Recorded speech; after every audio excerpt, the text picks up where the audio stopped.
শহরের শিশুদের মনোরঞ্জনের সুবিধার্থে এবং সোশ্যাল মিডিয়ার দাপাদাপি থেকে বেরিয়ে মানসিক বিকাশের লক্ষ্যে উত্তর দিনাজপুর জেলার রায়গঞ্জ পুরসভার উদ্যোগে জওহরলাল নেহেরু শিশু উদ্যানের আনুষ্ঠানিক উদ্বোধন করা হলো। শুক্রবার রাতে একটি অনুষ্ঠানের মধ্যে দিয়ে জওহরলাল নেহেরু শিশু উদ্যানটি রায়গঞ্জের শিশুদের জন্য খুলে দেওয়া হলো। এদিন শিশু উদ্যানের ফিতা কেটে উদ্বোধন করে 2025-এর মাধ্যমিক পরীক্ষায় রাজ্যের প্রথম স্থান অধিকারী আদ্রিত সরকার। এছাড়া উপস্থিত ছিলেন রায়গঞ্জ পৌরসভার প্রশাসক সন্দীপ বিশ্বাস, রায়গঞ্জ থানার আইসি বিশ্বাশ্রয়ী সরকার, রায়গঞ্জ মার্চেন্টস অ্যাসোসিয়েশনের সম্পাদক অতনু বন্ধু লাহিড়ী, বিশিষ্ট শিক্ষাবিদ শুভেন্দু মুখার্জি সহ অন্যান্য বিশিষ্টজনেরা। এদিন রায়গঞ্জ পৌরসভার পক্ষ থেকে মাধ্যমিক পরীক্ষায় রাজ্যের প্রথম স্থানাধিকারী আদ্রিত সরকারকে সম্বর্ধনা দেওয়া হয়। এই শিশু উদ্যানটি প্রতিদিন সন্ধে 6টা থেকে রাত 8টা পর্যন্ত খোলা থাকবে, যাতে শিশুরা এসে খেলাধুলো করতে পারে, তার জন্য কোনো প্রবেশ মূল্য লাগবে না।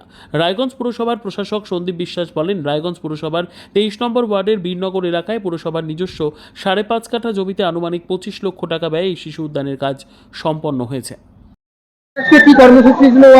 আজকে রায়গঞ্জ পৌরসভার উদ্যোগে অমৃত রিফর্মস ফান্ডের পক্ষ থেকে এখানে রায়গঞ্জ পৌরসভার উদ্যোগের মধ্য দিয়ে 23 নম্বর ওয়ার্ডের দক্ষিণ বীরনগরে পৌরসভার নিজস্ব 5.5 কাঠা জায়গার উপর এখানে জওহরলাল নেহেরু পৌর শিশু উদ্যান আমরা উৎসর্গ করতে পারলাম নগরবাসীকে।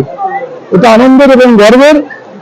আরো উল্লেখযোগ্যভাবে বলা যায় যে আমাদের এই পার্কের শুভ সূচনা করলেন এমন একজন ছাত্র যে 2025-এর মাধ্যমিক পরীক্ষায় রাজ্যে প্রথম স্থান অর্জন করেছে, সেই আদ্রিত সরকার এই পার্কের শুভ সূচনা করলেন। কত টাকা ব্যয় নির্মিত হলো?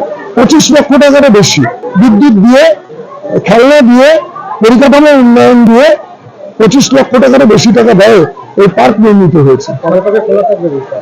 এই পার্ক প্রতিদিনই খোলা থাকবে, রবি থেকে শনি প্রত্যেক দিনই খোলা থাকবে। একটা টাকাও লাগবে না। হ্যাঁ, খোলা থাকবে গরমের দিনে 4টা থেকে রাত্রি 8টা পর্যন্ত। কারণ যারাই আসবেন আমরা ধরে নিচ্ছি তারা ছাত্রছাত্রী হবেন, তাদেরকে পড়তে বসতে হবে, সেজন্য 4টা থেকে রাত্রি 8টা পর্যন্ত খোলা থাকবে।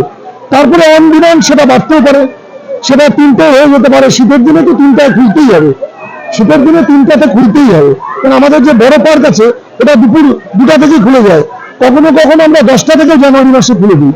দেখভালের দায়িত্ব পৌরসভা? হ্যাঁ, নিশ্চয়ই পুরোপুরি পৌরসভার রক্ষণাবেক্ষণে এই পার্ক পরিচালিত হবে।